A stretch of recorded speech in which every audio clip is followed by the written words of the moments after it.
Des centaines d'habitants tués, des milliers d'hectares de cultures brûlées et de têtes de bétail volées.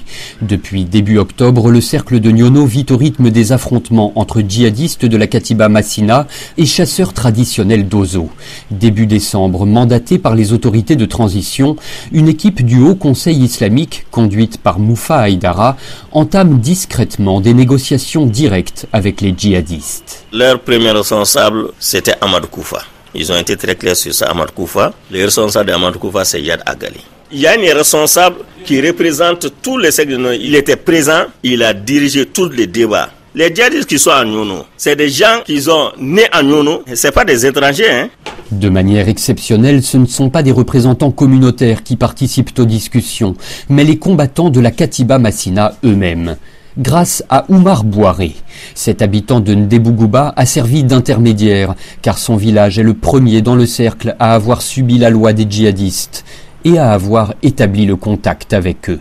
Il recevait régulièrement des appels des djihadistes avec des numéros différents pour ouvrir la voie au Conseil islamique de les rejoindre en brousse. Le premier jour, je pensais même que je n'allais pas revenir. Je ne pouvais pas imaginer que quelqu'un ait un djihadiste en brousse, vous voyez, et que tu reviennes sain et sauf à la maison.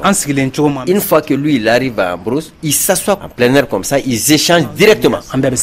Le porteur de message obtient le feu vert des djihadistes et organise 9 rencontres avec les médiateurs du Haut Conseil islamique. En face, chez les chasseurs traditionnels d'Ozo, pas moins de 31 rencontres seront nécessaires pour que toutes les confréries d'Ozo du cercle parlent d'une même voix. Nama Traoré est le président des chasseurs de la région de Ségou. Il dit qu'il y a eu beaucoup de problèmes parce que avant de pouvoir rencontrer ces djihadistes-là, il a fallu qu'ils se retrouvent eux-mêmes d'abord. Il est arrivé un moment, il fallait que lui se mette dans son pot de chef même parce qu'il y a eu beaucoup de pertes en vies humaines, donc il faut maintenant aller vers la paix.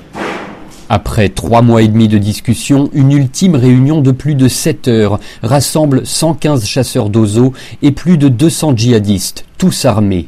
Ce soir-là, un accord de cessez-le-feu est enfin conclu.